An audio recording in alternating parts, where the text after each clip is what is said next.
হায় হায়, আমার জাদুর লাঠি তো পড়ে গেল। এখন কি হবে? এই কষ্টের কাম আর ভাল লাগে না। একটা জাদুর লাঠি যদি পাইতাম, ওই লাঠি দিয়ে যদি সব কাম করতে পারতাম।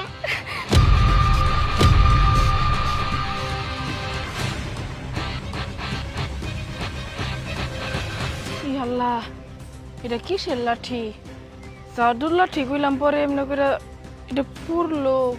আশেপাশে তো কেউ নাই, তার মানে কি এটা জাদুর লাঠি নাকি? একটু পরীক্ষা ওই যে মেরাজ বৈশা রয়েছে, ওর উপরে অ্যাপ্লাই করে পরীক্ষা করে দেখি যেটা কি জাদুর লাঠি কিনা। অলৌকিক কাহিনী।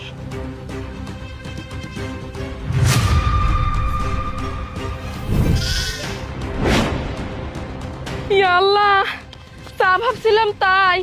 এটা তো দেখি আসলে জাদুর লাঠি। বাড়ি দেওয়ার সাথে সাথে মেরাজ কেমন করে ভেড়া হয়ে গেল গা। আল্লাহ, পায়েল ওই লাড়ি দিয়ে সারাটাকে বাড়ি দিল, সারাটা বের হয়ে গেল গা। আমার তো আরেকটা জিনিস পরীক্ষা করতে হইব। আমি আরেকটা কিছুর উপরে অ্যাপ্লাই করে পরীক্ষা করে দেখবো।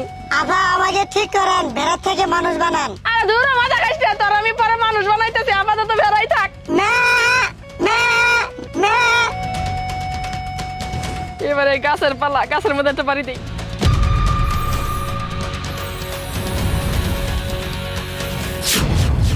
ও মা গো, এত বড় একটা গাছ কেমন স্বর্ণের দলা হয়ে পড়তাছে।